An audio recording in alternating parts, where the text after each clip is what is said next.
Marcus Hale had faced boardrooms, lawsuits, and hostile takeovers, but nothing prepared him for the moment he saw her again, standing under the golden lights of New York Charity Gala, as if she'd never been broken by him.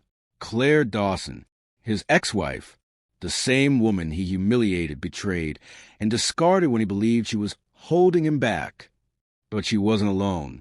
A powerful billionaire, Alexander Reed, held her hand with quiet pride, and beside them stood three beautiful children who carried none of Marcus's features. His heart dropped as he realized a truth he had never been ready to face. She had rebuilt a life without him, one he could never be part of again. Before we dive into this unforgettable story of betrayal, hidden power, and a kind of redemption that only life can write, take a moment to support this channel. Your engagement helps these emotional stories reach more people who need them. So please subscribe, like, comment, and share this video with someone who loves deep, dramatic storytelling. Tell us in the comments what moment shocked you the most or what lesson you took from Claire's journey. Your voice matters here, and every interaction helps us continue bringing you powerful stories that touch the heart. Now, let's go back to where it all began, before Marcus learned the truth he was never prepared to face. 1 year before the gala, Marcus Hale had built a reputation in Manhattan as the kind of CEO people admired from a distance but feared up close. He moved through the glass halls of straightest dynamics with the confidence of a king surveying his kingdom, unaware that the real monarch walked quietly beside him every night at home. Claire Dawson, his wife of 6 years, cooked his dinners, ironed his shirts, smiled at his events, and absorbed the weight of his dismissive tone like someone who had learned to shrink herself to survive. Marcus believed she needed him to feel relevant, needed his name to feel important. Yet beneath her calm eyes and gentle voice was a truth powerful enough to destroy his entire empire. Claire owned everything he thought belonged to him. Claire had never wanted Marcus to know she inherited majority ownership of straightest dynamics from her late father. She hoped he would love her for who she was, not for control she held. But over time, she watched Marcus transform from the warm, ambitious man she married into someone cold, impression-driven, and dangerously obsessed with maintaining power. He spent more time polishing his image than nurturing their marriage, and the more success he tasted, the more invisible she felt. Claire tried to ignore the late-night meetings, the sudden cologne changes, the distant smiles, but deep inside, she sensed a shift. Something was wrong. The man who once promised to protect her now treated her like a burden he couldn't wait to outgrow. The first real crack in their marriage appeared the day Marcus introduced Claire to Jenna Rhodes, his 26-year-old junior colleague. Jenna was sharp, ambitious, and bold in ways Claire admired, but something about the woman's lingering smile and the way Marcus adjusted his tie whenever she entered the room twisted Claire's stomach. At first, Claire brushed it off, blaming insecurity. But when Marcus began coming home later than usual, carrying the faint aroma of Jenna's floral perfume, Claire's heart tightened. She didn't confront him, not because she was afraid, but because she needed clarity before making a move. She had spent her life watching powerful men collapse under impulsive decisions. She refused to become one of them. Instead, she observed silently, allowing Marcus to reveal who he had truly become. It didn't take long for Marcus to grow careless. He started canceling dinner plans, ignoring Claire's messages, and speaking to her as if she were an inconvenience rather than a partner. One night, as Claire waited with a plate of reheated pasta, Marcus walked in smiling into his phone, whispering to someone who was clearly not talking about work. When he noticed Claire watching, he ended the call abruptly and muttered something about urgent deadlines. But Claire had spent years studying human behavior, stillness, pauses, tone shifts. Marcus didn't sound like a man working late. He sounded like a man living a double life. And yet, she stayed silent, letting him believe she remained clueless. The betrayal hurt, but what hurt more was realizing how easily he dismissed her loyalty. Jenna's influence over Marcus grew almost overnight. Claire would see the subtle changes. Marcus adjusting his schedule to match Jenna's, laughing at jokes he once called immature, and adopting ideas she clearly fed him. Claire knew ambition when she saw it, but Jenna's ambition came wrapped in manipulation. She played innocent during meetings, pretending not to understand her own impact on Marcus. Yet Claire saw the truth. Jenna wasn't just attracted to Marcus. She wanted what he represented: status, power, elevation. And Marcus, blind to everything except his ego, didn't notice how deeply Jenna was weaving herself into both his personal and professional life. Claire began preparing emotionally for the worst, knowing that one day soon, Marcus would cross a line she couldn't ignore. The final straw came the night Marcus scheduled a corporate dinner and insisted Claire attend to maintain appearances. She agreed, even though every part of her felt numb. At the upscale restaurant, Marcus played the attentive husband in front of colleagues, while subtly dismissing her opinions. Jenna watched the dynamic with thinly veiled satisfaction. Then, as wine flowed and conversations drifted, Marcus made a cruel joke about their childless marriage, implying Claire was the reason they had no family. Laughter erupted around the table, but Claire felt her soul fracture. She wasn't angry at the humiliation itself. She was heartbroken at how effortlessly her husband weaponized her vulnerability. That night, something inside her shut down permanently. Claire kept her face expressionless, refusing to let Marcus or Jenna see the devastation spreading through her. She excused herself from the table and stepped into the cool night air, her breath trembling as the noise of the restaurant faded behind her.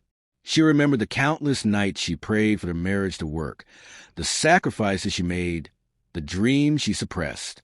And in that silence, she made a decision, not out of rage, but out of survival.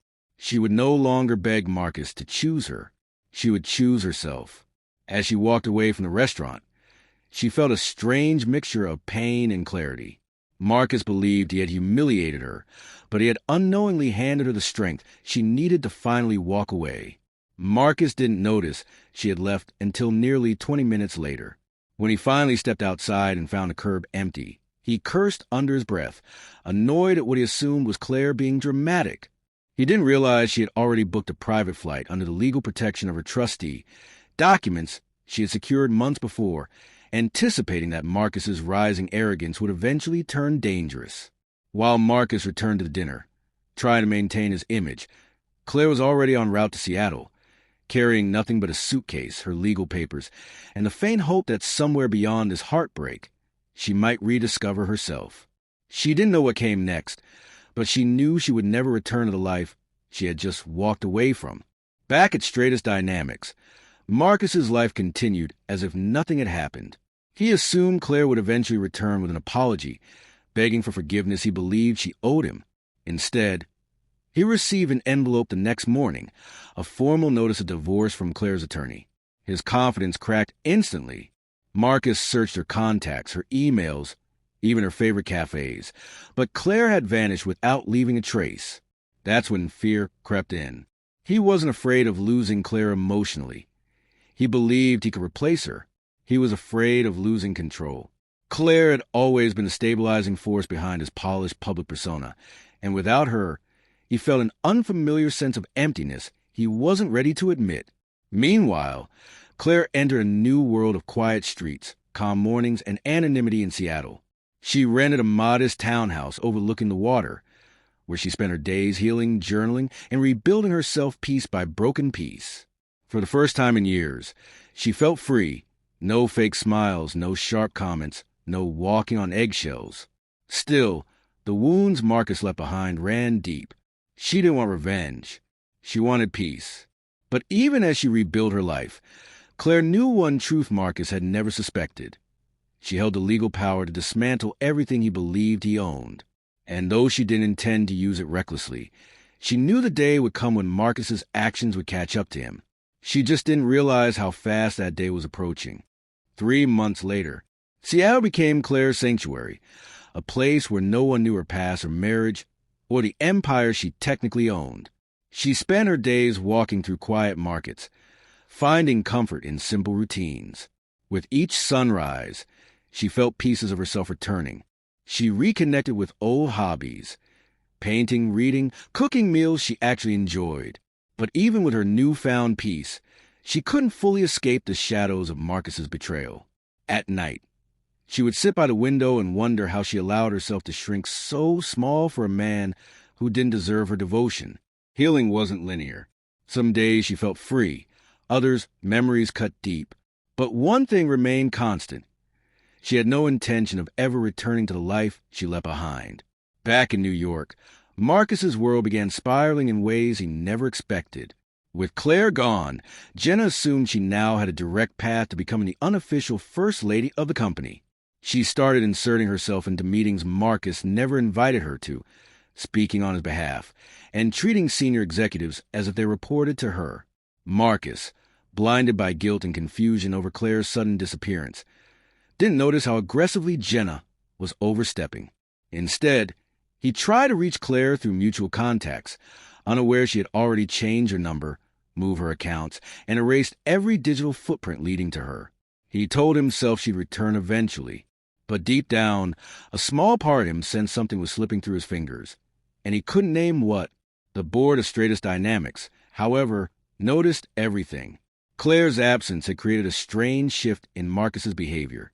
He missed deadlines, avoided strategic updates, and burst into meetings late, distracted and irritable. When a major investor questioned him about rising internal expenses, he dismissed the concern arrogantly, unaware that the board had already begun quietly reviewing his decisions. Claire's trustee, who legally represented her majority shares, attended every board session in silence, observing, taking notes, and most importantly, protecting Claire's interests.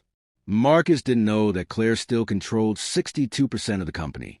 He didn't realize the board respected Claire far more than they respected him, and he certainly didn't know that every reckless move he made brought him a step closer to consequences he could no longer outrun. Meanwhile, Claire began attending therapy sessions to understand the emotional bruises Marcus left behind. Her therapist, a gentle older woman named Dr. Miriam Hayes, helped her unpack years of self-sacrifice and suppressed grief. Claire spoke for the first time about the nights she cried alone in their penthouse bathroom, the times Marcus dismissed her dreams, and the way he slowly erased her confidence. Through tearful sessions, she learned her silence had been a survival mechanism, not weakness. She wasn't fragile. She had been resilient in ways Marcus never recognized. Dr. Hayes encouraged her to reclaim her voice, her identity, and her future. Claire realized she didn't want to spend her life healing from Marcus. She wanted to build a life so full, so beautiful, that he would never again have power over her. One afternoon, while sorting through old documents she had packed in a rush, Claire came across a sealed folder containing her inheritance rights, proof that she was a majority owner of Stratus Dynamics. She sat on the couch, stunned by how drastically life had shifted. She had once dreamed of leading the company beside Marcus, building a future together. Now, she knew the company was safer without him. Claire didn't want revenge, but she also couldn't ignore the board's trust in her and the responsibility tied to her shares. After hours of contemplation, she authorized her trustee to begin a quiet internal review of Marcus's decisions. She didn't intend to destroy him, but if Marcus had broken the company's integrity, she wouldn't shield him from the consequences. Jenna, sensing Marcus's vulnerability, tightened her grip. She began planning ideas in his mind about restructuring departments, shifting budgets, and approving risky partnerships. Marcus, desperate to distract himself from Claire's disappearance, leaned on Jenna more than ever. He ignored red flags, the secretive emails she sent from his office, the unapproved expenditures, the way she flirted with vendors to secure favorable deals. Marcus believed Jenna genuinely cared for him, unaware she was recording conversations, saving confidential files, and slowly positioning herself to benefit when his downfall inevitably came. Jenna wasn't in love with Marcus. She was in love with the idea of power, and she intended to take it by any means necessary. Despite the chaos Marcus created, Claire's days became increasingly peaceful. She joined a community book club, made friends with her neighbors, and started volunteering at a local women's support center. Hearing other women share stories of betrayal, manipulation, and emotional abandonment reminded her she wasn't alone. She learned to breathe again, to laugh without forcing it, to enjoy moments without scanning them for danger. One evening, the center hosted a small charity event, and Claire attended without expecting much. That was the night she met Alexander Reed, a widowed tech CEO who carried a calm, steady presence. He didn't overwhelm her with charm or confidence. He simply made her feel seen. Their conversation lasted only 15 minutes, but it left Claire strangely lighter, as if someone had finally acknowledged the pieces of her she had been rebuilding quietly. Alexander didn't push for anything more than friendship. He asked thoughtful questions, listened without judgment, and never pressed her about her past. Claire found herself looking forward to the days he dropped by the center to help with events or walked her to her car after evening meetings. She didn't trust easily, but Alexander's presence felt safe in a way she had forgotten existed. He respected boundaries, understood silence, and carried his own grief gently. Their connection wasn't explosive or dramatic. It was steady, warm, and healing. Claire didn't realize she was beginning to smile more, move differently, and breathe with ease again. For the first time since leaving Marcus, she felt the possibility of a future that didn't revolve around pain.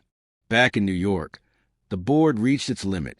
A senior financial analyst presented evidence of unauthorized transactions linked directly to Jenna's account. Transactions Marcus had unknowingly approved. When confronted, Marcus brushed off the concerns, insisting Jenna was simply handling new initiatives. But the board members exchanged uneasy glances. Claire's trustee spoke up for the first time in months, revealing inconsistencies that pointed to deeper misconduct. Marcus felt a chill crawl down his spine as he realized the room's energy had shifted against him. Suddenly, he wasn't the admired CEO. He was a liability. The board launched a formal investigation, requesting full access to his emails, expense reports, and communication logs. Marcus tried to regain control, but it was too late. The truth he tried to bury was rising to the surface. That night, Marcus confronted Jenna in a panic, demanding answers about the financial discrepancies. Jenna, always composed, simply smiled and reminded him that every risky transaction had a signature. "You wanted to impress the board," she whispered. "I'll only help you get there." Marcus felt the walls closing in. He realized Jenna had been manipulating him far longer than he understood. When he tried to threaten her with termination, Jenna's calm expression shifted into something darker.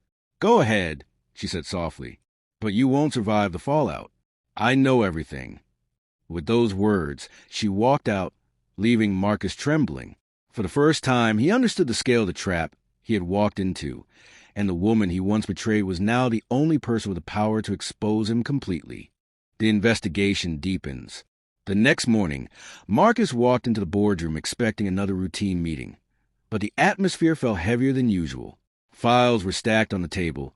Screens displayed financial charts, and every executive wore the same stern expression.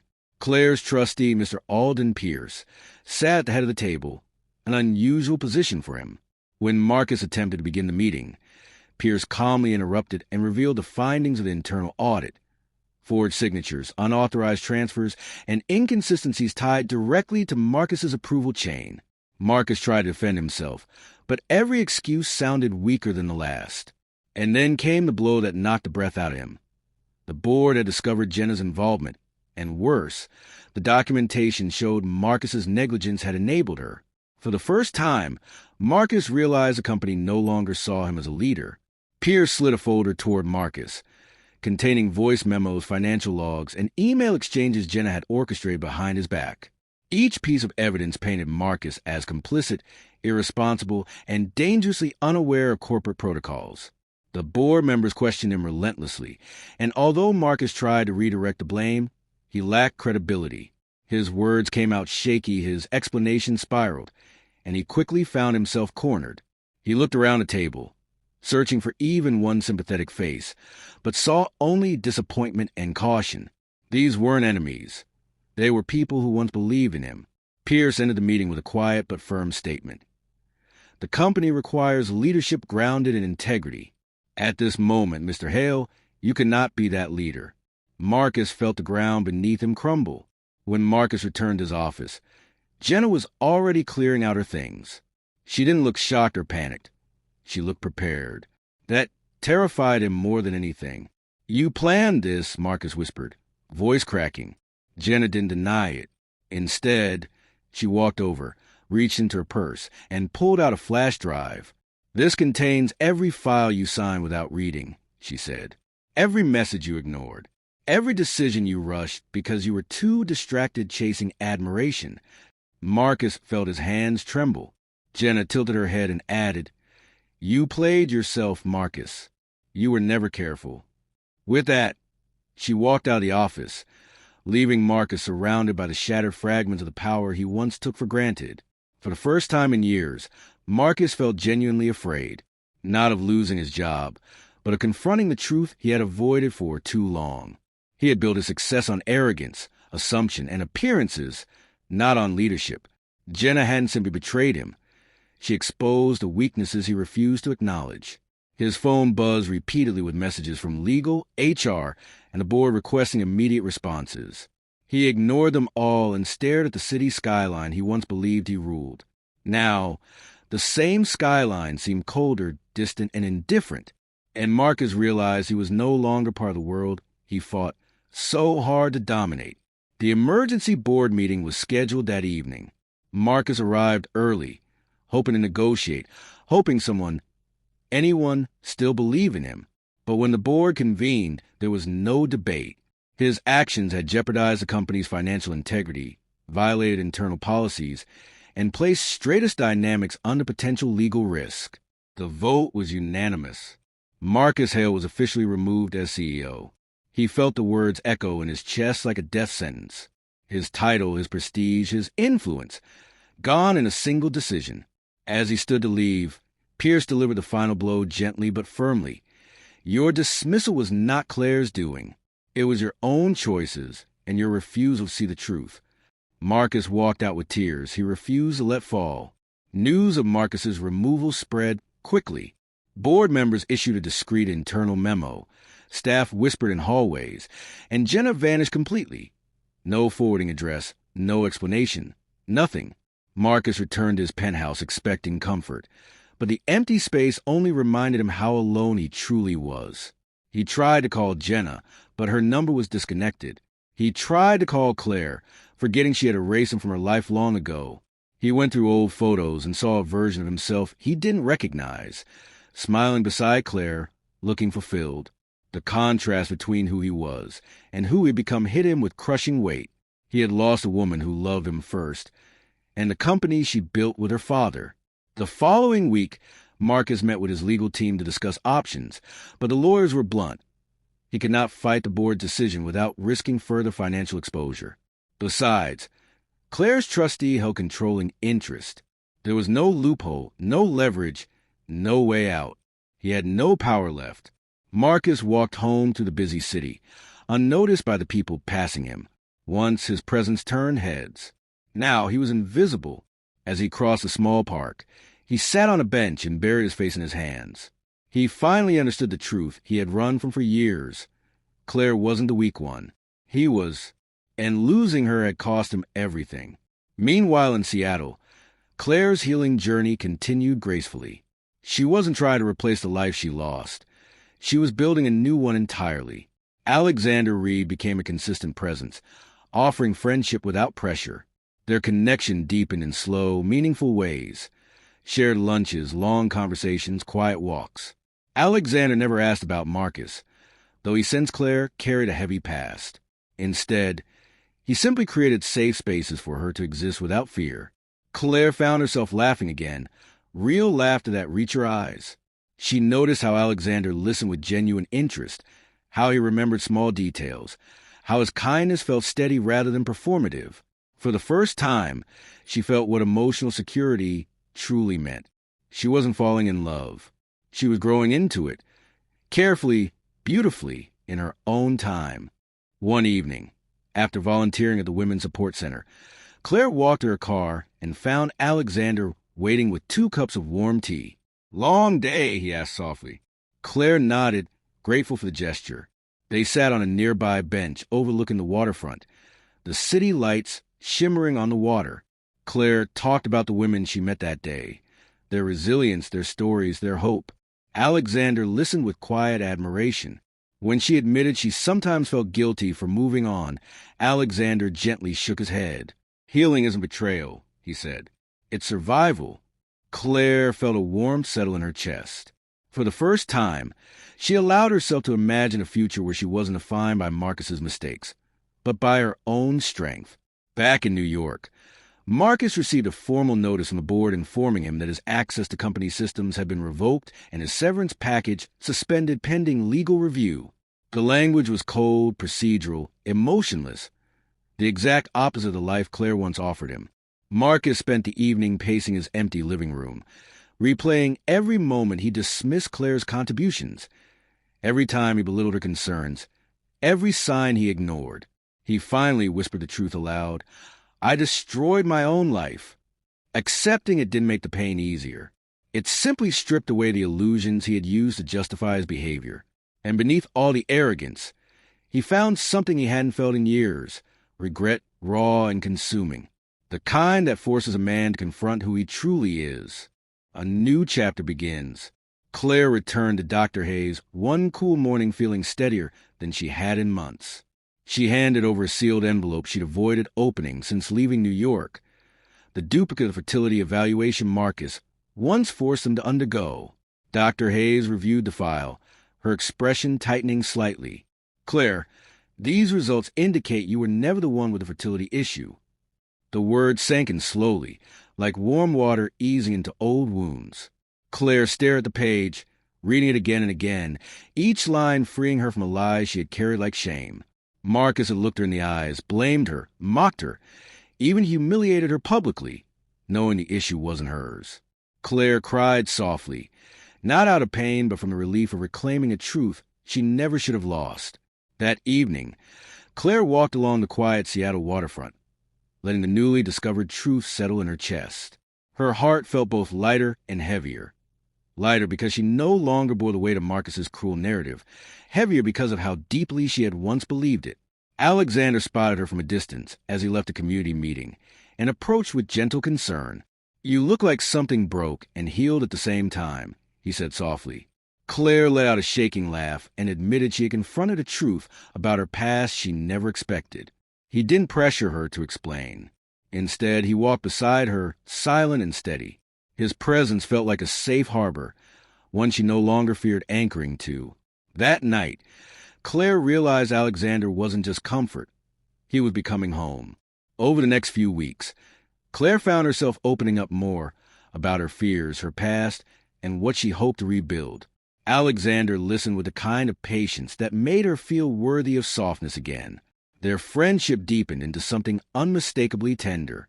She noticed how his voice softened around her, how he remembered the smallest details. Her favorite tea, the songs she hummed unconsciously, the books that comforted her. One evening, after close in the center, Alexander invited her to a quiet rooftop cafe overlooking the city. As the lights glimmered below, he finally said, Claire, I care about you more than I expected to. The confession wasn't dramatic. It was real, vulnerable, and exactly what her heart had been waiting to hear. Claire felt her breath hitch, not from fear, but from the unfamiliar warmth blooming in her chest. She hadn't allowed herself to imagine a future with someone else, not after Marcus. But Alexander's honesty wrapped around her like a soft blanket. She told him she wasn't sure she was ready for anything fast, that she still needed space to finish healing. Alexander simply nodded. Then I'll walk at your pace, he said. I'm not here to rush your journey. I just want to be part of it. The sincerity in his voice soothed her. They talked for hours, sharing stories, laughing, sometimes sitting in silence. When he walked her home and gently brushed a strand of hair from her face, Claire felt a shift inside, a quiet realization that she was finally ready to let herself feel again.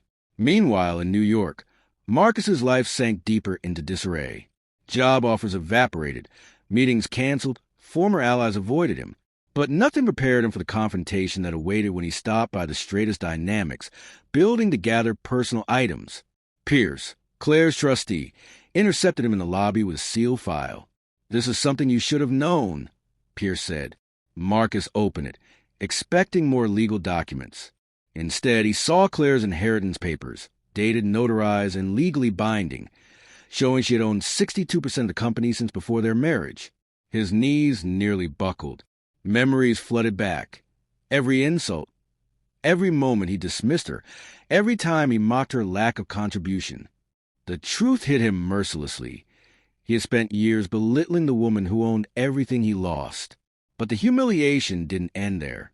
Later that week, Marcus received a call from fertility specialist he had once bribed to falsify Claire's report. The doctor, now under investigation, admitted everything to authorities, and Marcus's involvement came to light. Marcus listened in stunned silence as the doctor explained the truth. Claire had never been infertile. The issue had always been his. He had blamed her for something she never caused. Shame washed over him so powerfully he had to sit down. Claire had carried that burden alone while he weaponized it to hurt her. The realization shattered something inside him. He wasn't just a failed CEO. He was a man who had broken the one person who ever loved him sincerely. And now, he could never undo the damage. Back in Seattle, Claire's world continued to grow softer, warmer, and more hopeful. One evening, Alexander invited her to a charity gala hosted by his firm. She hesitated at first. Gala nights reminded her too much of the world she'd escaped. But Alexander promised to stay by her side the entire night. When Claire walked into the ballroom wearing a simple navy gown, Alexander's breath caught. "You look breathtaking," he whispered. Throughout the evening, he never left her side, holding her hand under the table, offering her quiet smiles, gently guiding her through moments of anxiety. Claire felt cherished, seen, and, most importantly, safe. By the time they left, she realized her heart had crossed the line between fear and trust. She wasn't falling anymore. She had already fallen. Weeks later, after an evening spent cooking together at Alexander's home, Claire found herself lingering by the fireplace long after their meal ended. Alexander approached her slowly, as if giving her time to change her mind. "Claire," he said, voice warm but trembling, "I love you. I didn't plan it, but it happened." Claire's eyes filled with tears. Alexander had never pressured her, never demanded anything. He simply showed up consistently, gently, lovingly. She walked into his arms and whispered, "I love you too." It was the first time she had spoken those words since a marriage ended, and they felt different now. Full, grounding, honest. That night, they didn't rush anything. They simply held each other, letting their hearts settle into a love built on safety, trust, and healing. Almost a year after they first met, Alexander surprised Claire with a quiet lakeside proposal. It wasn't extravagant, just them, soft lantern light, and the gentle sound of water brushing the shore. He knelt with a simple diamond ring and said, "Claire, you rebuilt yourself with such courage. I want to build a life with you, slowly, fully, respectfully. Will you marry me?" Claire's hands trembled as tears filled her eyes. This proposal wasn't about possession. It was about partnership. She whispered yes before collapsing into his arms. As they embraced beneath the moonlit sky, Claire felt the universe finally offer her the peace she once prayed for. She wasn't choosing Alexander to replace Marcus. She was choosing a future defined by love, not pain. Their wedding, held months later beneath blooming cherry trees, was intimate and deeply emotional. Claire walked down the aisle in a simple ivory gown, her smile soft but steady. Alexander's eyes filled with tears the moment he saw her. Friends from the community center, Claire's neighbors, and Alexander's small circle gathered to witness two souls finding home in each other. When they exchanged vows, Claire felt every word settle into her bones. Promises of simplicity, honesty, and devotion. Alexander gently kissed her forehead before kissing her lips, sealing their new beginning.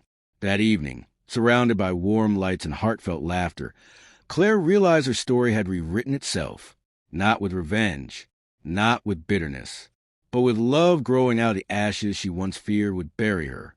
2 years later, 2 years into their marriage, Claire found herself living a life so gentle it often made her emotional. The quiet mornings with Alexander, shared meals, long sunset walks, everything felt intentional, healing, and safe.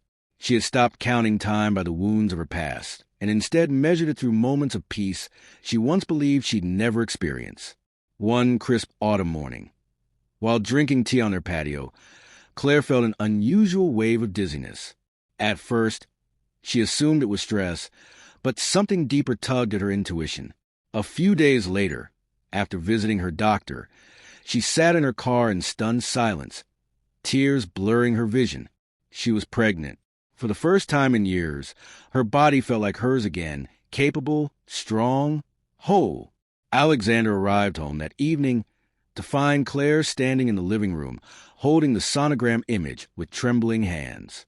His eyes widened, and for a moment he looked almost afraid to breathe, as though the world might slip away if he moved too quickly. Claire whispered, "We're having a baby."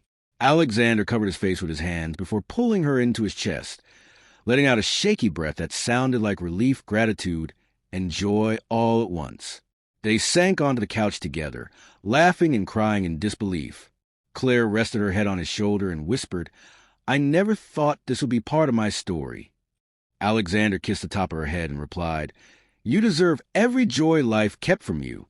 In his arms, Claire felt a kind of healing she didn't know was possible. As the months passed, Claire's pregnancy became a journey of rediscovering her body and reclaiming her confidence. Alexander attended every appointment, held her hand through every wave of anxiety, and celebrated every milestone, every heartbeat, every kick, every quiet moment of anticipation. The doctor eventually revealed the news they never expected. Claire was carrying triplets. She cried, overwhelmed, terrified, and profoundly grateful. Alexander held her tighter than ever and said, "We'll figure it out together, one day at a time." Their home buzzed softly with preparation. Cribs, clothes, tiny blankets, quiet prayers whispered at night. For Claire, every moment felt like proof that she had never been broken. She had simply been waiting for a love that honored her fully. Meanwhile, Marcus lived in a small rented apartment in Queens, far removed from the penthouse life he once flaunted. He spent his days doing consulting work for small businesses, and his nights replaying every mistake that had shattered his life. One evening, while scrolling through an online business article, he froze. A headline featured Claire and Alexander attending a charity event for families in need. Claire's small, rounded bump was visible beneath her dress, and beside her, Alexander held her protectively, joy radiating from him. Marcus stared at the image until his eyes blurred. Claire, his Claire, was expecting, with another man, and she looked happier than he had ever made her. Marcus felt his chest tighten with a regret so sharp it felt physical. For the first time, he truly accepted she was gone. The birth of the triplets came on a calm spring morning. Claire held her daughters and son with trembling hands, overwhelmed by love so intense it stole her breath. Alexander hovered beside her, tears streaming freely as he whispered their names over and over like prayers. Ava, Lila, and Jonah. Claire kissed each tiny forehead, her heart stretching with a tenderness she couldn't have imagined in her darkest years. As nurses moved gently around them, Alexander pressed his forehead to hers. "You did it," he whispered, voice breaking. Claire smiled weakly. "We did it." In that moment, every painful memory of Marcus's cruelty dissolved into insignificance. Her children were living proof that she had been whole all along. The life she feared she lost forever had simply been waiting for her on the other side of heartbreak. Months later, Claire returned to New York for the first time since her escape. This time to support a nationwide parenting initiative Alexander's company was sponsoring. She felt nervous stepping back into the city that once stole her confidence, but with Alexander holding one hand and a stroller handle in the other, fear faded. Claire walked into grand ballroom with grace she never knew she possessed. Guests turned to admire the elegant couple and their beautiful children. Claire felt no need to hide, shrink, or apologize. This was her life now, soft, warm, whole. And as cameras flashed and soft music filled the room, she realized she reclaimed every piece of herself that Marcus once tried to break. Marcus attended the same event unknowingly, having been invited by a nonprofit hoping to help rebrand his new consulting path. He stood near the back, blending into the crowd, until the room shifted with murmurs of admiration. When he turned, he saw her, Claire, radiant, confident, surrounded by warmth he had never provided. Alexander placed a gentle hand on her back while adjusting the stroller, and the sight crushed Marcus's chest. He moved closer without thinking, as if pulled by gravity, stopping only when he realized how wrong it would be to approach her. She hadn't seen him yet, but he saw enough to understand the full weight of his loss. She had built a world without him, and it was better in every possible way. Claire eventually noticed a familiar figure near the back of the ballroom. Marcus. For a moment, her breath caught, not from longing, but from the surreal realization that she felt nothing for him anymore. No anger, no fear, not even pain, just distance.